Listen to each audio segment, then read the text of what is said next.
Greetings, everyone. Thanks for tuning in to this, the first episode of Season 5 for Topic UFO. I can't believe we've made it to the 5th season, but luckily we have. And tonight, we are going to be joining back up with one of our original guests. For those of you that have been watching the show for some time, you may remember back in Season 1, back in June of 2012, we did an episode on the Blue Springs, Missouri UFO flap. And we visited with Miss Margie Kay, who is the Assistant Director for MUFON, there for the state of Missouri. And it appears that Missouri, once again, is having a large amount of UFO activity. So I reached out to Margie, and she was nice enough to agree to come back and talk to us again. From what I understand, she's got some stories for us, so this ought to be good. The Blue Springs, Missouri UFO flap was just unbelievable. They had the local news came out, CBS affiliate came out with a cameraman and a reporter, and did a short segment with the neighborhood people, and they were able to actually catch the object on camera, on tape. And they even went as far as stating so on the news, which is unheard of. And it all came to a crushing stop. We don't know why. But all of a sudden, the reporter just said, this is no longer a pertinent story. We will no longer be covering it. No explanation, no reason, just stopped. So maybe Margie will know a little bit more about that. So we'll ask her. The activity out there in Kansas City area just appears to never have stopped. It just keeps going. And I don't know why. I don't know why that area of the United States has so much activity for so long of periods of time. So maybe Margie can provide answers to that. Before we bring Margie on, I wanted to play you a little clip. This clip is actually from August of 2012. So just after we did our original episode with Margie, she did this interview with Channel 41 out there regarding a pilot seeing a UFO.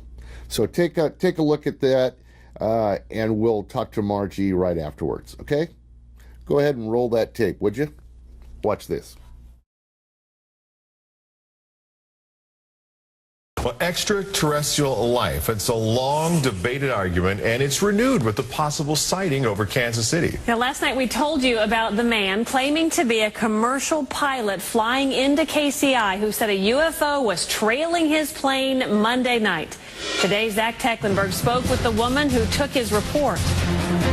They're words that give you goosebumps and make your hair stand on end. UFO investigator Margie Kay heard them firsthand. He said they got a clear view of it, and it was a disc-shaped silver color with a low flat dome on top of it. Kay works with MUFON, the Mutual UFO Network. As he slowed for approach, slowed for landing, the object also slowed, and it stayed with him for approximately 20 minutes. With 30 years in paranormal investigations, Kay says even she is impressed by this possible sighting, especially since it comes from a man claiming to be a pilot. A credible professional witness, she says, but she could tell he was nervous over the phone. This fear that he did not want, he didn't want his personal information out, but he wanted the public to know that this is a real event. Kay says that's common when pilots give her a call. They all tell me the same thing, that there's a stigma attached to it, that if they file an official report or if they go public with it, they're probably going to lose their jobs. In this case, Kay says she now has a second witness that's come forward. She just said she was on the ground, she was outside at the same time, and that she viewed several unexplained lights in the sky. She says that adds more credibility to an amazing story. There are always skeptics, which is a good thing because we want to approach it from a skeptical point of view. Kay hopes more evidence will silence the naysayers. Margie Kay just emailed me this afternoon and told me that they have one more witness that has come forward. Now, one possible explanation for this all, it could be a drone aircraft, but I talked with the spokesperson at Whiteman Air Force Base this afternoon who said the base does not fly unmanned aerial vehicles in Kansas City area airspace. You can read the full report and watch our previous coverage by clicking on this story at kshb.com. In the newsroom, Zach Tecklenburg, 41 Action News. Oh, wow. What do you think? We asked you on kshb.com today if you believe in extraterrestrials. At this point, when we weighed in and got the results, it was 76% of you saying, yes, we believe. And those of you, 23% saying you don't. You can still weigh in and vote. Just go to our homepage, KSHB. Welcome back, everyone. At this time, I'd like to go ahead and introduce our guest for the evening, Miss Margie Kay, Assistant State Director for Missouri MUFON. Margie, are you out there, ma'am? Oh, I'm doing great. How are you doing? We're doing great over here. Thanks so much for taking time out of your busy day. I just cannot believe the amount of activity that goes on over there in your neck of the woods. Margie, my first question to you is, do you have any ideas, any thoughts as to why your area of the United States seems to have so much UFO activity? Well, Rick, that's a big question. And of course, naturally, myself and all the other investigators involved are wondering the same things. And we're looking at every possible angle. We've looked at geology, where military bases are, where water is, you name it, we've dug into it. And so far, there's only one place in the greater Kansas City area that things really seem to center around. And I've just recently come up with this hypothesis, which it still is, but it seems to be focused around the Lake City Army ammo plant, which is east of Kansas City and then go through Independence far east. It's a large, like 39,000 acres out there. Lake City is huge. They have many buildings, many structures, and it is highly guarded. I mean, we're talking about a big fence with razor wire around it and guard shacks. And there's a lot of ammunition that's stored there. It's stored underground. And this is just a focal point where people are seeing strange things, not only UFOs back as far as 1969, but orbs and lights and other craft that seem to come from that area and go into that area.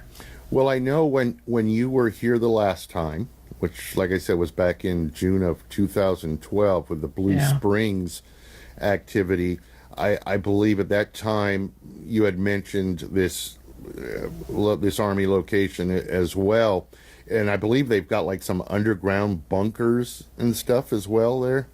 They do. They've got miles of underground bunkers and underground storage for all kinds of different types of ammunition. And who knows what else goes on there, but, the public will never know. Yeah, exactly. So Margie, I was listening to Coast AM a couple of weeks ago. Our friend Roger Marsh was on there. Giving a UFO traffic report, I think they called it. But he mentioned a case there in Missouri. And I just thought to myself, my God, is this place still experiencing activity? And, of course, your name came to mind. I said, I got to call Margie and see what's going on out there. So what is going on out there, Margie? Well, Rick, it's actually been pretty crazy, as you know, since the flap in October of 2011, when we had the most UFO sightings anywhere in the world. Missouri, in the whole state, has stayed on top in the top 3 or 4 in the United States monthly since then. Wow. And we have these little waves where we have, things will slow down. We think they're slowing down, and then the next month they peak up again. Well, what's happening right now is things have shifted a bit. We've gone from craft sightings all over the state to now balls of light. And that's the primary focus. Of course, we still have the craft, but there's just balls of light all over. The other thing is close encounters with large craft. And this is what the Joplin case is about. And I'll just give you the background on that. July 8th, a commercial airline pilot was walking his dog. It's 9:15 in the evening at dusk, and he sees a UFO. And it's in the distance, far away. It has orange lights on it. He knows that's not normal. And as it gets closer, it gets bigger and bigger and bigger. And he sees it has multiple lights. Well, right at that time that it's finally to getting to over his house, and this lasted several minutes now, another gentleman comes around the corner with his wife in their Jeep. And he is an ex-police officer, and he flies privately. He's a pilot. He also works for the Joplin Globe Democrat newspaper. Well, the first gentleman flagged him down. The husband and wife get out of the car. They see the UFO as well. By that time, it is about 100 to 300 feet above their heads. Wow. And it's an acre wide and an acre long, with multiple lights underneath it. No sound whatsoever. These two gentlemen are pilots. They're trying to figure out, how is this object staying in the air? They can't see or hear any type of engines, any propulsion system whatsoever. And it's just silently flying. Very, very, very slowly. The first gentleman runs in the house to wake his wife up and get her out and get his camera, while the other two watch this object continue going down closer and closer to the earth. And it started at a high altitude and ended up at a very low altitude, went down behind trees, and they thought it landed. So the three of them, he came back outside, it's gone. He didn't get a picture. The three of them jumped in the Jeep and chased it where they thought that it might have landed. They know the area. And this was a cow pasture, so they pulled to the side of the road next to the cow pasture, and they shone a 1,000,000 candle power flashlight out into the pasture, but the light beam quit working. They could see the light coming out, but there was no beam.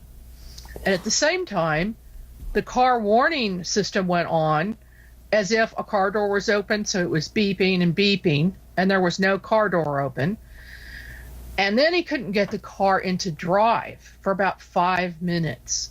So they're kind of panicked. They know something's going on. It's a highly strange experience. He finally gets the car into drive, and it's a brand new Jeep, by the way. They move on down the road, and then they don't see anything. The flashlight starts working again.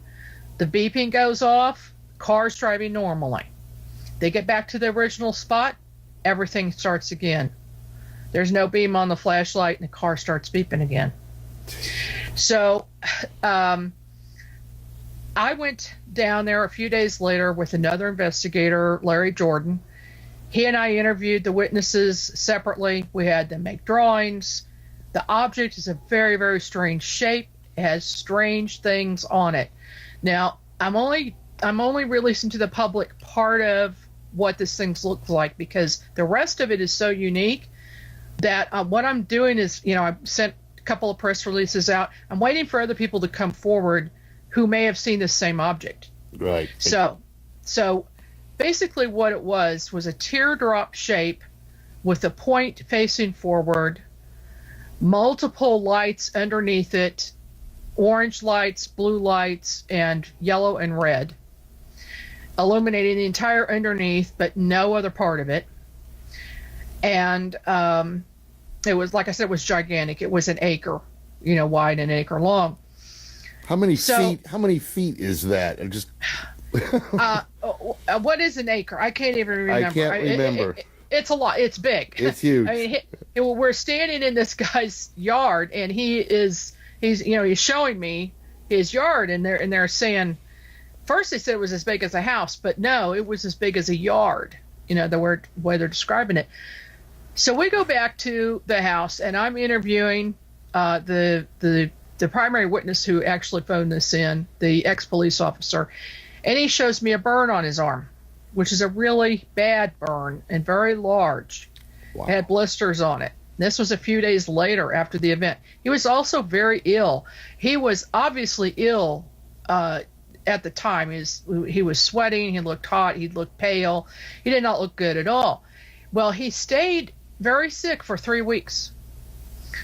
And finally now he's better, thank goodness, because the first thing we thought was radiation. Well, if it had been radiation, he probably would not be out of the hospital because of that. I've talked to some people who told me the radiation symptoms, and for him to be that sick and not be very ill or worse is unusual. So we've determined that can't be it. But he did see a physician, and the physician cannot explain his illness. He did not have a virus, and he also cannot explain the burn. The physician has said that it looks like a laser burn. I was just going to say maybe some type of infrared burn or something like that, but laser, right. Huh? Right. So between that and also the physical evidence that we got, actually electronic evidence, I ran a K2 meter, which measures electromagnetic field, over the entire vehicle. And the only place where I got a high reading was, strangely, the canvas top of the vehicle. So something occurred to the vehicle to make it maintain this high EMF reading several days even after the event. Now, since then, I posted press releases. The Joplin Globe, who this gentleman works for, refused to put a story up. They did not want to have the publicity about one of their own people seeing something like this. He has since then decided to go public, and he does not care what the circumstances are because he wants answers.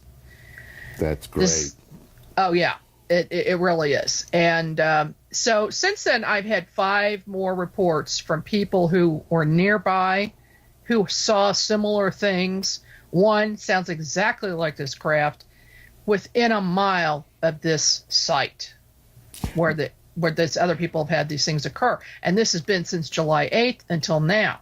Now, this July 8th, 2014. Yes, until the last few days. So we have 6 sightings of this craft in the last 30 days. Longer than that. So one of them, and I'll just mention this one real quick. What happened on July 27th? A woman is driving her 12-year-old son and his 12-year-old friend back from soccer practice. She was driving south on Range Line Road in Joplin, a half a mile away from this location we're talking about. All of a sudden, it feels to them like their car has been hit by another car. It's a loud boom, the car shook, and they all wondered what happened. She pulled to the side of the road, and there was no car there and no damage to her vehicle. But at the same time that happened, they heard a strange sound come through the radio, and all the dash lights went out.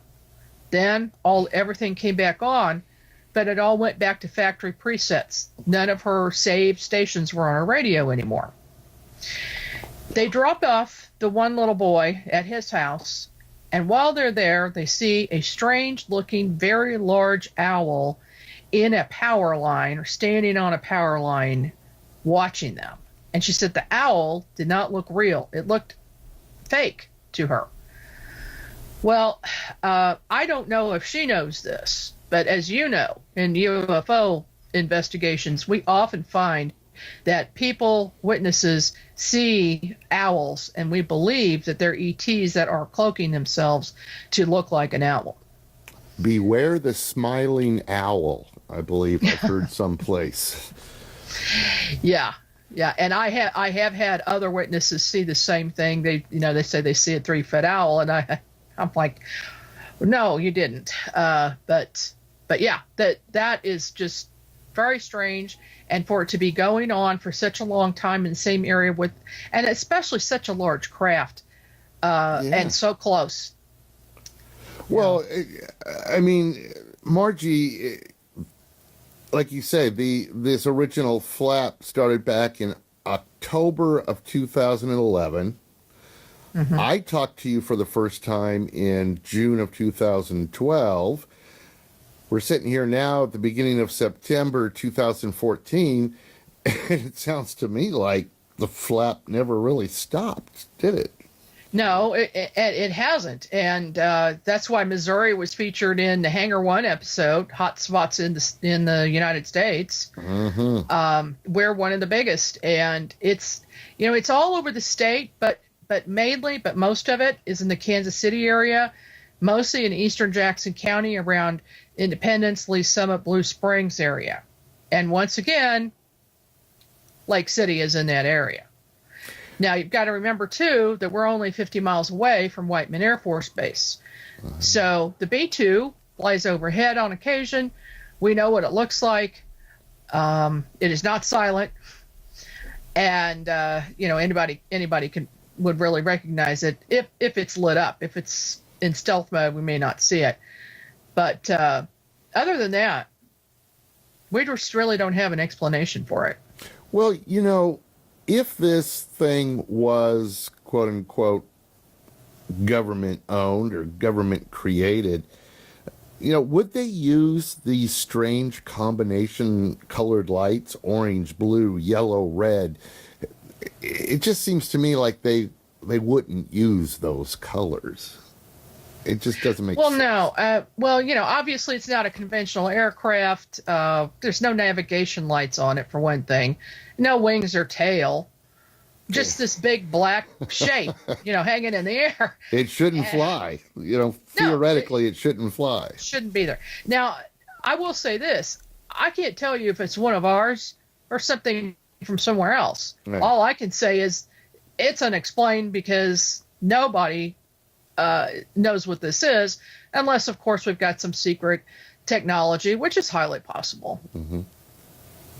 But why they have it lit up like that for everybody to see, I don't know. Right. And flying it over populated area, very strange. Well, one of the witnesses had a theory that it was crash landing, or that it was, had some type of problem and needed to land. So, that's a possibility. But why they needed to have all those lights on, I don't know. Well, you couldn't ask for two better witnesses, I guess. A pilot and an ex-police officer / newspaper writer. Right, and he's a pilot himself. Oh, and he's also a pilot, right? Yeah. Oh, yeah. And then his wife is there. She's a healthcare professional. The three of them are extremely credible. Even though there's no film, they drew me pictures. I interviewed them separately. They told me the exact same story. I believe them. This happened. Yeah, I just don't see why they would make that up. They just don't seem like the type of people that would get off making something like this up. Now, is your area, I know there's other areas close to you that are considered very cavernous areas, a lot of underground aqueducts, a lot of underground caves.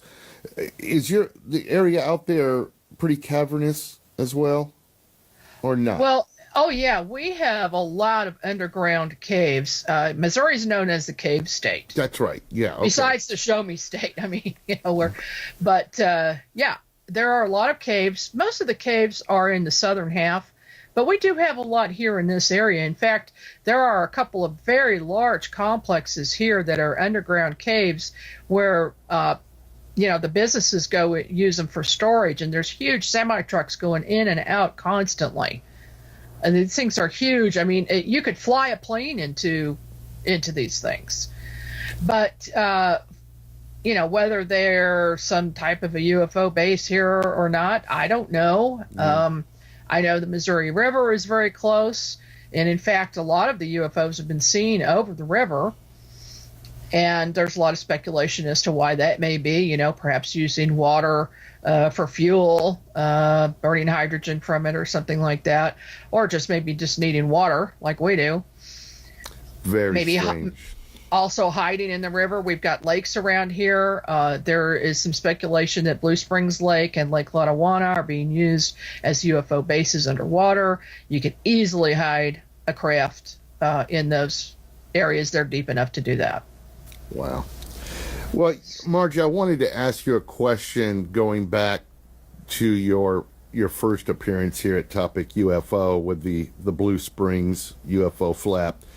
You may remember that the local CBS affiliate actually sent out a reporter and cameraman out to the neighborhood that had originally reported this object, and they caught the object on camera, got it on tape.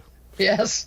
And 2 days later, I think, that reporter did a follow-up story, basically telling people that, things were still happening, but nothing's been confirmed yet. And then all of a sudden, it just went completely silent. And the gentleman that was the witness and who had contacted that station, he tried calling back, getting in touch with the reporter, was having a very hard time, couldn't get through to him. Finally, he got through to him, and the reporter simply stated, "This is no longer a pertinent story. We will no longer be covering it. Goodbye." Click. And that was the last they ever heard. That's right. Did you hear anything else after all that? Oh, yes. I was interviewed a third time by that same reporter, and after he heard what I had to say, he went back to his station manager and he said, "Listen, this is not over. We need to keep covering this." Station manager said, "I'm sorry, I've been told from higher up, the story's over. We're not covering it anymore." And that was the end of it. And this reporter was recently transferred to another city. I don't know if this had anything to do with it, but he did have an interest in the subject after he had his own experience. Obviously, he saw something he couldn't explain, and he really got interested in it. Prior to this, he did not ever have a UFO experience. He had never seen one. He didn't believe they existed. He just thought he was going out to do another Lights in the Sky story. Mm-hmm. And when he saw what he saw with an object shooting across the sky and red and white laser beam like lights being shot across the sky, and then the object going back to where it was originally, his camerawoman jumped in the van, and when they left, she refused to go back with him the next night. Is that right? She was scared to death. Yeah, and we saw things. I saw things that night I could not believe. I remember that. I think you were driving home or something, and you were driving by a park or something like that, and you saw something? I stopped in the park, and I saw it, and then a week later, or just not even a week, I went back out with several other people, and I took my high-powered binoculars with me once again, and I saw that object. It looked like it was right over Lake City Army ammo plant, and it was the same object. It's a bright light, flashing multiple colors, usually red, white, and blue, sometimes red, white, green. And it's very large. It's larger than Venus. Looks like it's close. If you weren't really paying attention to it, you would just think it was a star or a planet. And most people, honestly, are not looking up and not paying attention to things. Right. But if you watch it for a minute, you realize this thing is out of place. It doesn't look right. Well, the thing about that light is, and sometimes there's more than one in the sky. Sometimes there's one or two or three. Okay. Mm-hmm. It has been appearing ever since. It has appeared in Independence, Kansas City, Blue Springs, and Lee's Summit. Wow. People have continued to see it. I've seen it at least 16 times myself. Jeez. Unbelievable stuff. Just, you're very lucky to be in a state with so much. I don't know if that's lucky, but it sounds lucky to me. Yeah. Well, it's interesting. I mean, I love the subject. It's interesting, but it gets to a point where it consumes your life. Yes. Yeah. And now we're having another flap. We've got a major case here in Independence that's right on the border with Sugar Creek, Far East Independence once again. And that one is headed up by Gene Walker, and also Larry Jordan is helping out with this one. We went out there, and within 10 minutes, we are all seeing a UFO, something we could not explain. And also, after that, I mean, it was large, bright white light. I looked at it through my night vision, and I see this rolling ball of plasma. There's no navigation lights on it. There's no wings or tail, or there's no craft of any sort. It's just this rolling ball of plasma, this large white light. And then it disappeared. It just faded and disappeared. And we all saw this. 5 of us saw it. Well, we also saw throughout the 2 hours we were out there, lights would blink on in the sky and then just go out. And there were no clouds. And sometimes they would blink on twice in the same spot and go out and never come back on again. Well, this lady, since we were there, she started seeing things on July the 27th. They've lived in this house 4 years. It's the first time she's seen anything out there. Okay? 2 days ago, they had a large craft in a cylindrical shape fly right over their house, 100 feet over their house, and shine down on the yard and light up the yard and the field. And then this sparkly stuff flew down or came down out of the craft onto her trees. Oh, a repeat of yes. What's her name? The blonde lady. I can never remember her name. Yeah, it's been on television several times. Yep. A repeat of that one. So guess where I'm going tomorrow night? The 3 of us are going back out. We're going to get samples from the tree. Jean is the science teacher. She's got a background in science. She's going to be collecting the evidence. I'm going to have my night vision on, and it'll be recording. I've got the iGen 2020 monocular, which is a long range night vision. It's not the real high end, generation 3 or 4, but it does the job. It's really good, and I'm going to have that recording the whole time. We're also going to have some other cameras up, night vision still cameras. Here's the killer, though, too. We all took photos, and when we blew the photos up, there are some amazing things in them, and these are in the yard. There are bright white lights with multiple colors around them.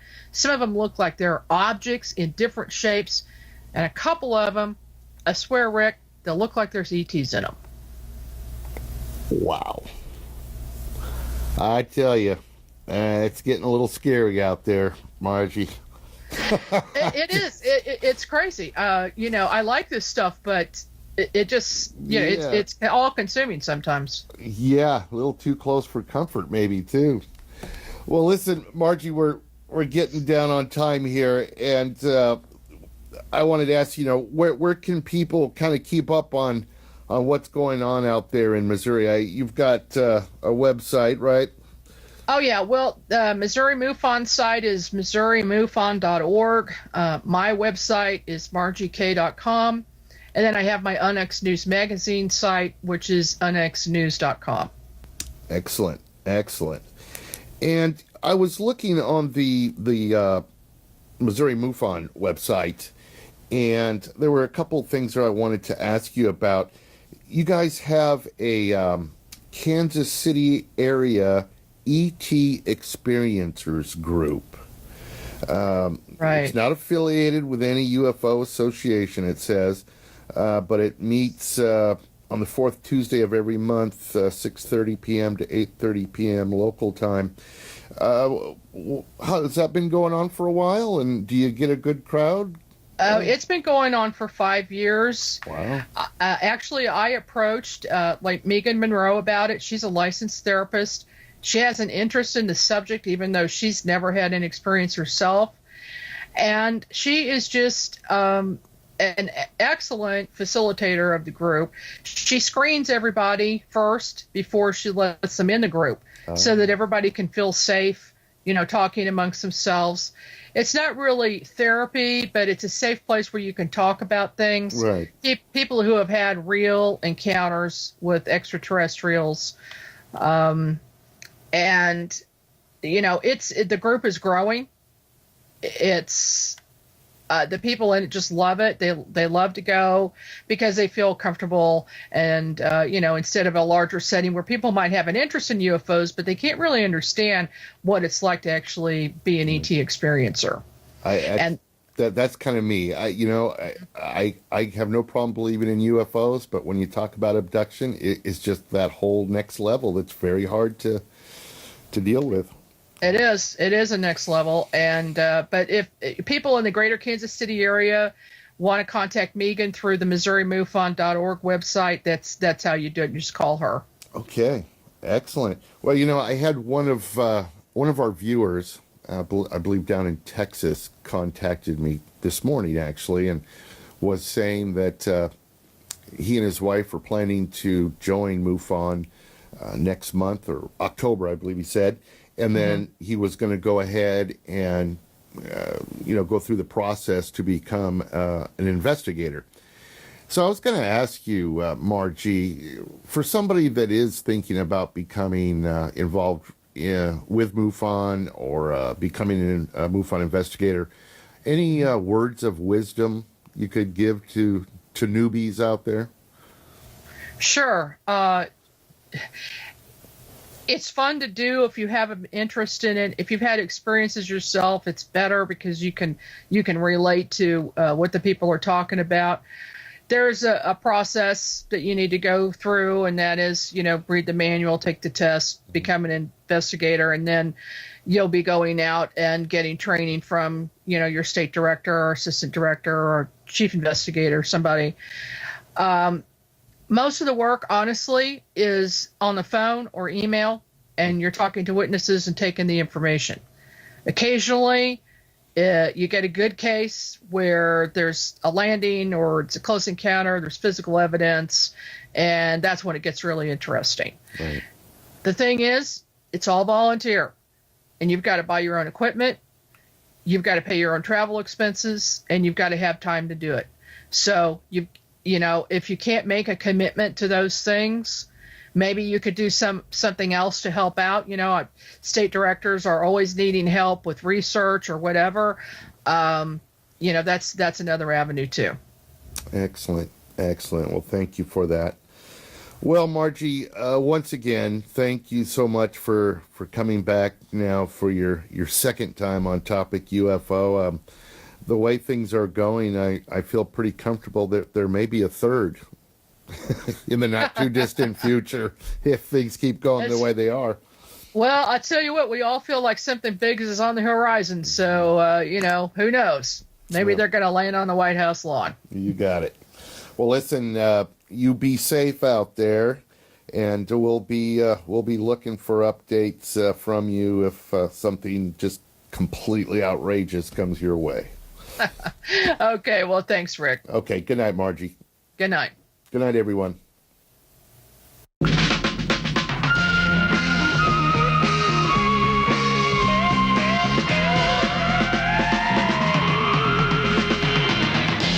the door, you'll find the secret. To find the answer is to keep it. You'll believe it when you find something screaming across your mind. Green slime.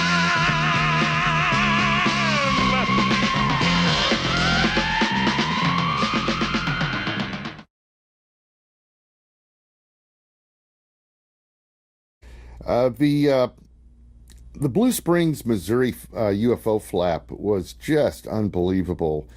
They had the local news came out, CBS affiliate came out with a cameraman and a reporter, and did a short segment with the neighborhood people, and they were able to actually catch the object on camera, on tape. And they even went as far as stating so on the news, which is unheard of. And it all came to a crushing stop. We don't know why, but all of a sudden, the reporter just said, "This is no longer a pertinent story. We will no longer be covering it." No explanation, no reason, just stopped. So maybe Margie will know a little bit more about that. So we'll ask her. The activity out there in Kansas City area just appears to never have stopped. It just keeps going.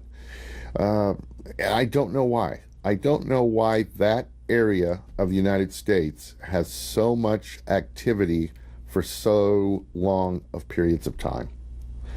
So maybe Margie can provide answers to that. Before we bring Margie on, I wanted to play you a little clip. This clip is actually from August of 2012. So just after we did our original episode with Margie, she did this interview with Channel 41 out there regarding a pilot seeing a UFO. So take a look at that, and we'll talk to Margie right afterwards, okay?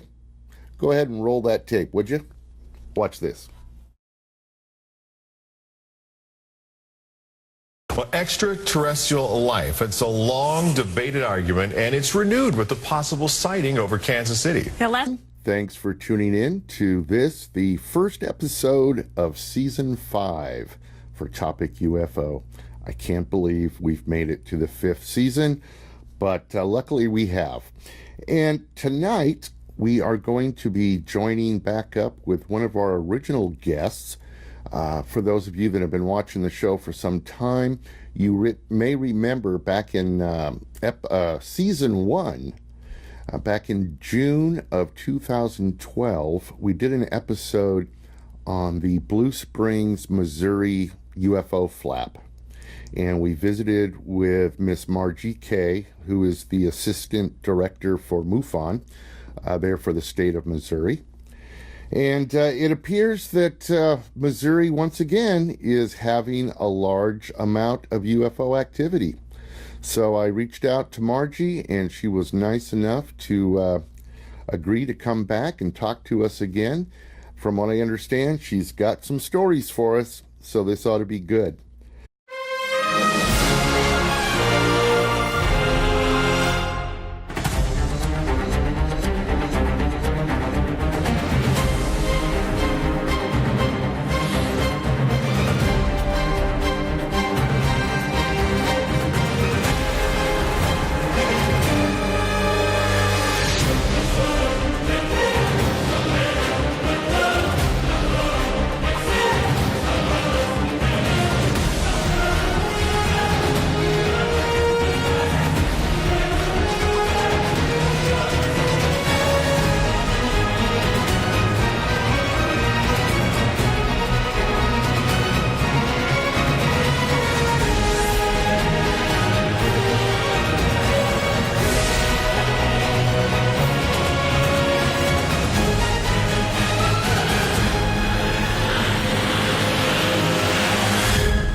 Greetings, everyone. Last night we told you about the man claiming to be a commercial pilot flying into KCI who said a UFO was trailing his plane Monday night.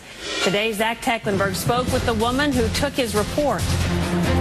They're words that give you goosebumps and make your hair stand on end. UFO investigator Margie Kay heard them firsthand. He said they got a clear view of it, and it was a disc-shaped silver color with a low flat dome on top of it. Kay works with MUFON, the Mutual UFO Network. As he slowed for approach, slowed for landing, the object also slowed, and it stayed with them for approximately 20 minutes. With 30 years in paranormal investigations, Kay says even she is impressed by this possible sighting, especially since it comes from a man claiming to be a pilot. A credible professional witness, she says, but she could tell he was nervous over the phone. This fear that he didn't want his personal information out, but he wanted the public to know that this is a real event. Kay says that